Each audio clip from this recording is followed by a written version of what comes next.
Kızımдын ден соолугу үчүн мен эч нерседен уялбайм да. Кызыма жардам берип коюңуздар, сиздерден суралам. Кызымды сактап калыш керек, бөйрөгү жок дегенде бир бөйрөк менен жашаса дагы ушу маңдайымда болсо болду да, балдардын маңдайында. Мен болгон байлыгым да, дүнүйөм да бүттү, атам да, энем да ушул кызым. Сиздерден элим суралам, мага жардам бериңиздер. Биздин аз эле убактыбыз калды да, кызымды сактап калыш керек. Аллахтын ыраазычылыгы үчүн жардам бериңиздер.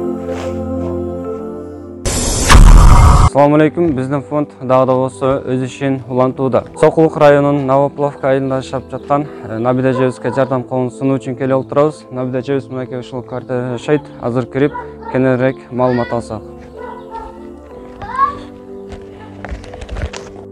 Биринчи операциясы, эң биринчи операциясы долиха сигма деп жоо нечегиден болгонбуз да. Анан ошол жерден дагы футчиктен болгондо буга деген быстрый наркоз берип койгон дейт да. Ошондо чоң оорта дагы мээге кеткен оортага эме кеткен да, доо кеткен. Анда да врачтар мойнуна албай, ошодон кийин кызым ошодон бери 5 жыл болду да. 5 жылдан бери эле ушул оору менен алышып келебиз.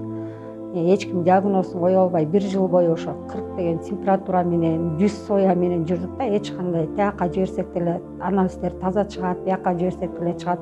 Анан биз ушу интернеттен случайно жанагы Намазбековду таап калып, ошого барсак, ошо бөйрөктө чоң оорта солуп калган деди да. Анан ошол жерден алар айтты, мына ушу 10 күн убактыңар бар деди да. 10 күн убактыңарда ушу протезди койдурбасаңар, анда бул кыз деген инсульт алып калат же өлөт деди да. Биз болгон каражатыбызды саттык, ушуну операциясына алып калайлы деп 850 000 сом, биздин сом менен эме алганда 850 000 сомго Америкадан ошо протезди алдырдык. Алдырып анан кийин бизде президентский резиденцияда анткени сосудочныйда эч кандай аппарат жок экен да, мындай операциягачы. Анан биз айла жок, ошол жерде ал жер деген баягы частный болгондуктан бүт акча экен да. 15 000 аппаратына төлөдүк. Бир базар 3 күн эме реанимацияга жатат экен. 3 күн реанимацияга жатканды 1850ден төлөйт экенбиз. Ошол протезди койдурган эле 1 айга да жеткен жокпуз да. 1 айдан кийин кызымдыкы кайра тромб болуп калды. Бул кайра эле баягы калыбына түштү. Давление көтөрүлө берди, соя көтөрүлө берди. Температура кайра 40-ка чыгып баштады. Кайра барып аппаратка салсак, ошол жакта бөйрөк, протез койгон бөйрөк ириңдеп кетти, абзец болупчу. Аны бул жерде биз сосудочный жаза албайбыз деди да, бизди урологияга жиберди. Биз урологиядан кайра болдук. Биринчи бөйрөгү операция кылганда 6 саат 45 мүнөт болду да.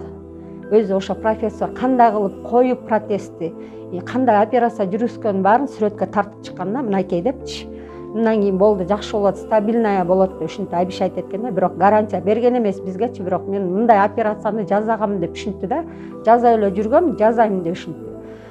Андан кийин биз дагы бул ооруп калды, кайра дагы барсак, дагы деле ошол абзец пайда болду да, будачы дагы бөйрөгүндө. Кайра дагы жазаттык. Андан кийин мен айттым, муну деген тромб болуп калды, агай, муну эмне кылсак болот депчи. Эмне кылсак болот, муну тазаласа болобу деп düşünсөк, ооба болот деди. Анан бөйрөк сакталабы десек, бөйрөк сакталат деди. Анан бөйрөккө кан кетип, биз негизи деген Нурлан деген балага барганда деген, ал деген аппараттан текшерип көрүп айтты да, эже бөйрөк кичирейип бараттыр деди. Ал аппаратка салды да, салып бөйрөк кичирейип кеткен эже деди да. Мен врачка барып айтсам, жок, бөйрөк жашынакай эле, бөйрөккө деген ас-мас болсо да кан кетип атыр деди. Ошодон бери 1,5 жылдан бери бизди аппаратка салат, анализ тапшыртат. Ушинтип жүрө эле 1,5 жыл болду да, мына 1,5 жылдан бери бөйрөк иштеп атат, нормально кан кетип атат дейт. Анан кийин, ой, бөйрөк ушундай ооруп атат, бул кайра мурунку калыбына келип атат агай десем, жок деди. Кудайдын улуу күнү орозодо барсам, ошол жерден дагы аппаратка салып айтты да, ой, бөйрөк жашынакай эле экен, бөйрөк иштеп атыптыр, кан кетип атыптыр депчи. Случайно Индияга барып калды. Барганан ошол жерден анан кийин бөйрөк вообще эле ошо солуп калгандыгын айтты да. Бөйрөгү, бир бөйрөгү солуп калган деп. Анан булар ошо гарантия берип атат да, биз экинчи бөйрөгүнө эме вилайт этпеш үчүн, ошо эме экинчи бөйрөктө сосуддардын баарын буабыз дейт. Чтобы экинчи бөйрөк пострадать этпеш үчүн бир бөйрөктү алып салабыз дейт да. Бирок андай операция бизде эч ким биякта жасай албайт экен, сосуддарды бууа албайт экен биздечи.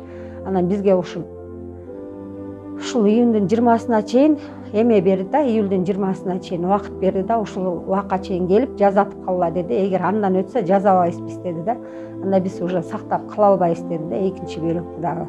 Ошон үчүн мен сиздерге кайрылган себебим ушу кызыма жардам берип коюңуздар. Кызым жаш, балдары да жашта, өзү да жалгыз кыз.